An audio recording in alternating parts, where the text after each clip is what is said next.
नमो नमः साथियों। जय हिंद, जय भारत। हम पढ़ रहे थे कारक और कारक की परिभाषा, कारक के प्रकार और कर्ता कारक प्रथमा विभक्ति के बारे में पिछले वीडियो में हम चर्चा कर चुके थे। आज इस वीडियो में हम कर्म कारक तृतीय विभक्ति के बारे में चर्चा करेंगे। करते प्रारंभ। कर्म संज्ञा विधायक सूत्र। कर्म संज्ञा विधायक सूत्र है कर्तुरीप्सित तमम कर्म। इसका पदच्छेद होता है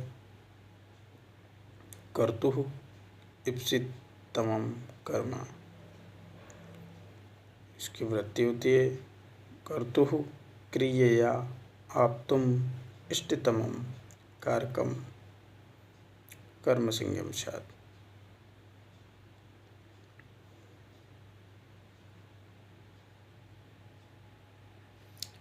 अर्थात कि कर्ता अपने क्रिया के द्वारा जिसको सर्वाधिक प्राप्त करना चाहता है उस कारक की कर्म संज्ञा होती है।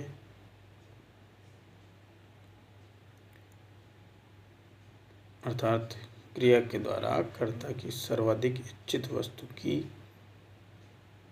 संज्ञा होती है। कौन संज्ञा होती है? कर्म संज्ञा होती है। इसका उदाहरण देखते हैं। एक, लक्ष्मी हरिम भजति। लक्ष्मी हरि को भजती है। लक्ष्मी की इच्छा हरि में, इसलिए लक्ष्मी हरिम भजति, हरि को भज रही है। तो उसमें द्वितीय विभक्ति का प्रयोग हुआ है। एक और उदाहरण इसका, छात्र पाठम पठति। छात्र पाठ को पढ़ता है।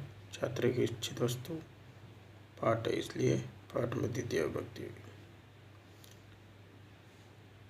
द्वितीय विभक्ति का विधायक सूत्र कौन सा सूत्र है? कर्मणि द्वितीया। कर्म संज्ञा होने के बाद द्वितीय विभक्ति होती है कर्मणि द्वितीया से। इसकी वृत्ति होती है अनुक्ते कर्मणि द्वितीया स्यात्।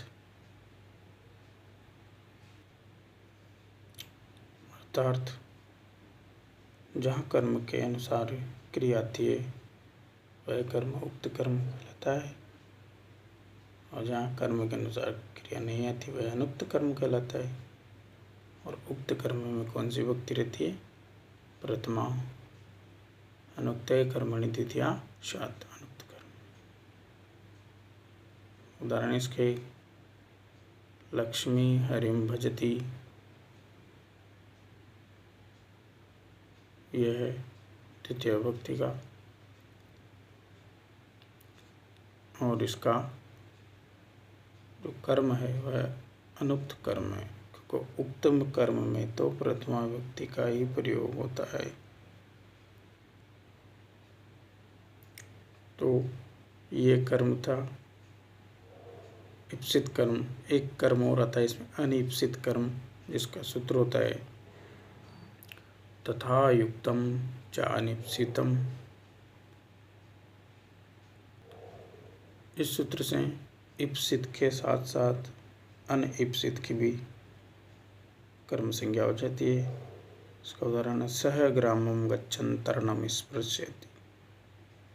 वह गांव जाता हुआ, इच्छित वस्तु तो उसकी गांव है, फिर भी जाता हुआ गांव तरण को स्पर्श कर लेता है। अगला सूत्र है अधि सिंह स्थासाम कर्म।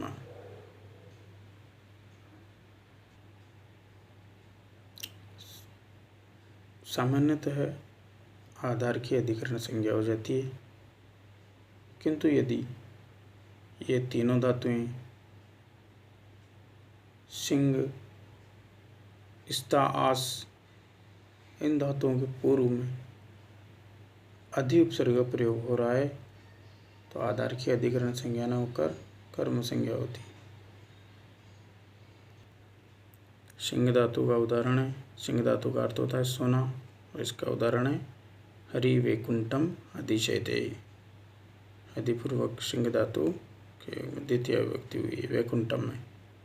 स्था धातु, स्था का अर्थ होता है ठहरना, और यतः ग्रहम न अधितिष्ठति, तो अधितिष्ठति के योग में ग्रह में द्वितीय विभक्ति का प्रयोग हुआ है। आस धातु हरि वैकुंठम अध्यास्ते, रास का अर्थ होता है बैठना, तो हरि वैकुंठम अध्यास्ते, हरि वैकुंठ में बैठते हैं।